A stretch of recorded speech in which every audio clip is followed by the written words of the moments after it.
the New York Times released this failing New York Times? Yeah, the failing Are New they York failing Times. New York Times or the lying New York Times? I can't remember. Lying New York Times. The New York Lives, the paper of broken record. But they basically had this ad campaign that was in New York subway stations. And it said... That was DC. Oh, okay. And it was on the subway station. It said, Leanna is imagining Harry Potter without its creator. And then there's another one that said, independent journalism for an independent life. And this is kind of the idea. But it was just the most bizarre ad campaign I've ever seen. So the whole thing was, I guess, it'd be the equivalent of being like, just a girl sitting there and she goes, I'm imagining the Beatles without having those songs written by white men. Yeah. Or whatever, right? The idea is, imagining the Boyscast if it hadn't written by I'm imagining Annie Hall if it had been... Yeah. So there, the New York Times is doing ads the way that you would expect from like The Cut, Yeah. This is like, or like everyday feminism. This is like it's pretty over the top. This is like a pink news ad. Yeah, it's pretty over the top for the New York Times. Not that I have put so much gravitas on the fucking New York Times, but I put more gravitas on the New York Times other than having an article that's just like, imagine the Harry Potter girl didn't have any, hadn't said, problematic things. Yeah. And the advertisement is just like for independent news, they're saying. Now, which they consider themselves, I guess. Do you think this is purely like really well thought out by design where they go, we know, like it's kind of like there's no such thing as bad publicity where they're like, we almost want just... we just want everybody fucking... If you're giving them the benefit of the doubt, it's that. But it is... That's what I'm wondering. What do you think? Like, do you think this is a shrewd move on their part where they're like, no publicity is bad publicity. Let's just whip people up with these crazy takes that we don't actually believe. And because we know that we'll whip up people on one side and another side and it'll get spoken about. Or is there someone who goes, yeah, like fucking... Like, I think those things blend together because I think certain people at these organizations really do believe this stuff. So they think that they're fighting the good fight with this, right? Mm-hmm. And then I think that there are people like, for example, higher ups and editors that probably think this is stupid, but they go, I'm going to be the Nazi if I say I'm against this. Plus, maybe what you said, it probably does get some clicks anyway. Like, I wonder if this is an ad agency. It is. And this reminds me that, so the same thing is just how little these places have any real credibility with anyone who's paying attention.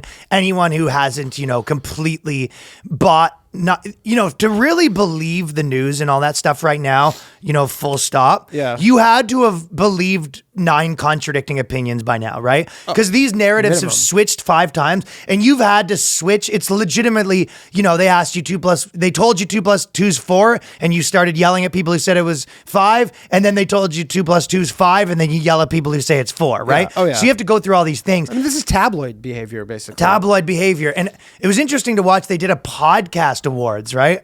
We talked about that, right? I showed you. I tweeted about it, like the 7 best podcasts. So they were, they did these 7 best podcasts, and the level of credibility you have to lose to say the 7 biggest, the 7 best comedy podcasts, and just picking podcasts that aren't even, they're, other than Trevor Noah, aren't even in the top 100. Yeah. A lot of them no one's ever heard of. You have these huge podcasts in comedy, Tim Dillon's and, all these huge, Joe Rogan, that whole universe to completely ignore and say these are the biggest podcasts. It just reminds me of, when we were in Canada and they go, this is the #1 show. And you go, nobody watches that. Us. And it's just all based on a lie.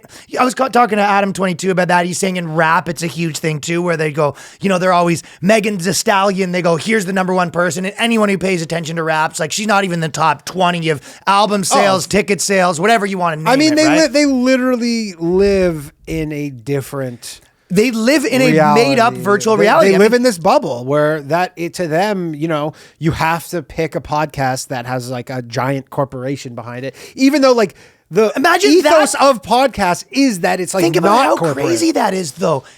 What you just said is pretty true, but how crazy is that? Where they go, listen. We don't want to pick the underground podcast. We need to pick the corporate podcast. And you're trying to, you're trying to be like, hey, we want to support podcasts. The top 10 podcasts are, Amazon's podcast, Netflix podcast, and this. It's kind of what my sponsor thing that I was doing with the podcast videos, where it's these nobody podcasts and we're sponsored by, Comedy Central Podcast Studio or whatever, right? I remember when we were in Toronto, they had this big podcast on every billboard. Remember that? Yep. And it was a podcast on every billboard. And if you go, it had, 100 star ratings, just a total podcast no one's ever listened to with these huge pushes. So it's funny to watch how little credibility it is the beauty of the whole thing is to watch them hang on to this kind of.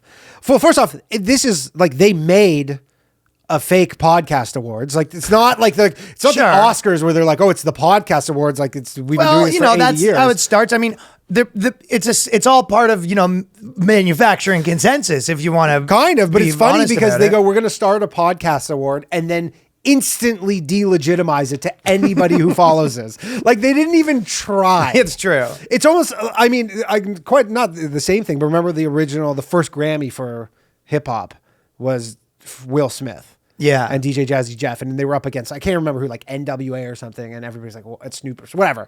And everybody's like, what the fuck? But Will Smith was, that was he one was of the big, biggest singles at the of the year at the time, everybody's like, he's not the best. They thought it wasn't the best, but it was the biggest. But they've kind of changed a bit or whatever, but not. But I will never argue. But this is if insane. It was the biggest, Yeah. It's, listen, if you want to say, this is the best thing, and it's got the biggest numbers. It's the number one thing. If you want to say Big Bang Theory is the best show, you can say it sucks. You can say whatever, but at the end of the day, it's not insane to pick the show with the biggest numbers and say that's the best one. Of course. It's crazy Mark Maron didn't make that podcast because he kind of checks a lot of the boxes. He's not comedy, I guess, maybe, but he is, though, for sure. You're right. So I don't know why. But so my question to you someone's is... listening to all these being like, not enough laughs per minute? No, it is just what category it's under, but you're right. It probably is under comedy. Fellas, thank you for watching that clip. Now, if you want to support this podcast, an easy way to do it is patreon.com/theboyscast. There's a new episode every week, only 5 bones, and we got tons of episodes there already. So support the dogs. Support the dogs. I've been Bo and Yang.